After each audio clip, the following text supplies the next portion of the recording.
देखो मैं यूनिट 4 की कैरेक्टरिस्टिक रूट और कैरेक्टरिस्टिक पोलिनोमियल के कोरस्पोंडिंग कुछ थ्योरम्स करवा रही हूँ। तो उससे पहले आपको पता होना चाहिए कैरेक्टरिस्टिक पोलिनोमियल क्या होती है।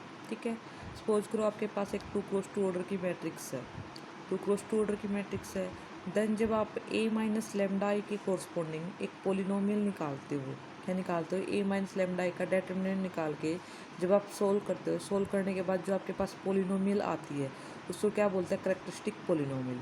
और जब इस पोलिनोमियल को अगर मैं इक्वल टू 0 रख देती हूँ तो ये क्या बन जाती है, हमारी कैरेक्टरिस्टिक इक्वेशन। और जब कैरेक्टरिस्टिक इक्वेशन की जब मैं वैल्यूज़ को फाइंड आउट कर लेती हूँ, वैल्यूज़ को फाइंड आउट करने के बाद जो हमारे पास कैरेक्टरिस्टिक पोलिनोमियल के रूट्स आएंगे उनको क्या बोला जाता है, हमारे पास कैरेक्टरिस्टिक रूट या फिर क्या बोला जाता है, हमारी आइगन वैल्यूज। अब देखो एक वर्ड इसमें यूज करते हैं हम, एल्जेब्राइक मल्टीप्लिसिटी। सबसे पहले तो आपको पता होना चाहिए एल्जेब्राइक मल्टीप्लिसिटी क्या होती है। कोई भी रूट कितनी बार रिपीट हुआ है वो उसकी एल्जेब्राइक मल्टीप्लिसिटी होती है। जैसे यहाँ पे हमारे पास जो पोलिनोमियल थी उसके दो रूट आए 1 और 6। तो 1 देखो 1 कितनी बार आया, एक बार आया ना, तो जो 1 रूट है उसकी जो एल्जेब्राइक मल्टीप्लिसिटी है वो कितनी है, 1 है। ठीक है, इसी तरह जो 6 है उसकी जो एल्जेब्राइक मल्टीप्लिसिटी है वो कितनी बार आया, एक बार आया, तो एक ही है उसकी। ठीक है, उसके बाद जब आपको करेक्टरिस्टिक वेक्टर निकालना होता है तो आप क्या करते हो, जो हमारे पास a माइनस के लेमडा आया था उसको x से मल्टीप्लाई करा देते हैं और x के कोरस्पोंडिंग हम वैल्यूज को निकाल लेते हैं।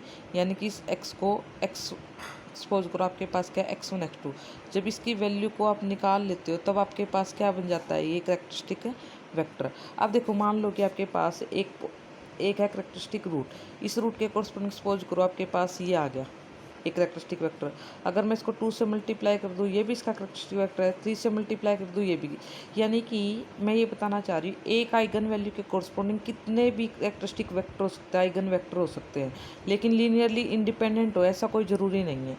यानी कि एक आइगन वैल्यू के कोरस्पोंडिंग आइगन वेक्टर तो ज़्यादा हो सकते हैं, ठीक है, लेकिन डिपेंडेंट इंडिपेंडेंट का कुछ नहीं कह सकते। बट अगर हमारे पास कोई भी एक आइगन वेक्टर है देन उसके कोरस्पोंडिंग, यानी कि एक आइगन वेक्टर के जो भी हमारे आइगन वेक्टर होता है उसके कोरस्पोंडिंग एक ही आइगन वैल्यू होते हैं। क्या बोला, एक आइगन वैल्यू के कोरस्पोंडिंग कितने भी आइगन वेक्टर हो सकते हैं, बट एक आइगन वेक्टर के कोरस्पोंडिंग एक ही क्या होती है, आइगन वैल्यू होती है। तो देखो इसके ऊपर हमारे पास क्या है, कुछ थ्योरम्स है, मैं उन थ्योरम्स को आपको करवा रही हूँ। तो देखो आपके पास जो फर्स्ट थ्योरम है इसके अंदर बोलता है कि अगर v कोई भी हमारा क्या है, नॉन जीरो आइगन वेक्टर है, v क्या है, नॉन जीरो। सबसे पहले तो आपको मैं करेक्टरिस्टिक रूट की डेफिनेशन बताती हूँ। करेक्टरिस्टिक रूट क्या होता है, अगर मैं कह दूँ लेमडा कोई भी हमारा करेक्टरिस्टिक रूट है, ठीक है, ऑफ टी, ठीक है। अब सोचोगे T belong to A B का मतलब क्या है, इसका मतलब क्या है, जो टी है वो हमारे पास एक ट्रांसफॉर्मेशन है फ्रॉम वी टू वी, एक होमोमॉर्फिज्म ट्रांस क्या है, एक होमोमॉर्फिज्म मैपिंग है फ्रॉम वी टू वी। अब मैं कह रही हूँ कि लेमडा का कैरेक्टरिस्टिक रूट है टी का, देन बाय डेफिनेशन क्या होता है, एक non zero eigen vector exist करता है कैपिटल वी में से, सच दैट कि मैं क्या लिख पाती हूँ, टी वी इक्वल टू में लेमडा वी। अगर मैं ऐसा लिख पाऊँ तो जो लेमडा है वो क्या होता है, कैरेक्टरिस्टिक रूट होता है टी का। ठीक है, तो यहाँ पे देखो v कोई भी नॉन जीरो आइगन वेक्टर दे रखा है किसका, t का, then lambda belongs to f। Lambda हमारे पास, लेमडा फील्ड में से क्यों बोल रखा है, क्योंकि जो स्केलर्स आते हैं वो हमारे पास किसके मेंबर होते हैं, फील्ड के मेंबर होते हैं। तो ये कह रहा है then lambda belong to field such that this is unique. यानी कि ये बताना चाह रहा है कि हमें ये प्रूव करके दिखाना है कि किसी आइगन वैल्यू के कोरस्पोंडिंग जो हमारा आइगन वेक्टर होता है वो कैसा होता है, यूनिक होता है। ये हमें प्रूव करके दिखाना है। जो मैं अभी रिजल्ट आपको बता रही थी कि एक आइगन वैल्यू के कोरस्पोंडिंग, एक आइगन वैल्यू के कोरस्पोंडिंग एक ही क्या होता है, आइगन वेक्टर होता है, ठीक है, यूनिक आइगन वेक्टर होता है। अब हमें ये चीज़ प्रूव करके दिखानी है। अब देखो यानी कि हमारे पास हमें क्या प्रूव करके दिखाना है, ये बात क्लियर होनी चाहिए कि हमारे पास क्या है, अगर आइगन वेक्टर हमारा एक है देन उसके कोरस्पोंडिंग जो आइगन वैल्यू होती है वो यूनिक होती है। ऐसा नहीं है कि आपके पास मैं कह दूं कि एक आइगन वेक्टर है 1 - 1, इसके कोरस्पोंडिंग आपको 2 आइगन वैल्यूज मिलेंगी। एक आइगन वेक्टर के कोरस्पोंडिंग एक आइगन वेक्टर के कोरस्पोंडिंग एक ही आइगन वैल्यू होती है, हमें प्रूव करके दिखाना है।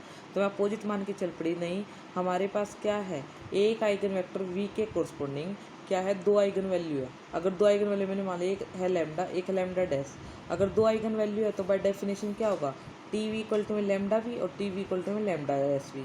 अब जिसकी लेफ्ट हैंड साइड बराबर तो राइट भी इक्वल हो जाएंगी। अब मैं राइट को इधर ले आई। अब देखो दो की प्रोडक्ट जीरो या तो ये जीरो या ये जीरो, बट वी तो हमारे पास क्या है, एक नॉन जीरो आइगन वेक्टर है, तो वी तो जीरो हो नहीं सकता। तो कौन जीरो होगा, lambda minus lambda dash zero, जहाँ से लैम्डा इक्वल टू में लैम्डा डैश आ गया। आप तो कह रहे थे लैम्डा और लैम्डा डैश कोई भी दो अलग अलग आइगन वैल्यूज है, लेकिन यहाँ पे आपने प्रूव करके दिखा दिया इक्वल है। यानी कि आपने ये प्रूव कर दिया कि एक नॉन जीरो आइगन वेक्टर के कोरस्पोंडिंग एक ही आइगन वैल्यू होती है। यानी कि हमारे पास एक नॉन जीरो आइगन वेक्टर के कोरस्पोंडिंग यूनिक आइगन वैल्यू होती है। ये हमें प्रूव करके दिखाना था।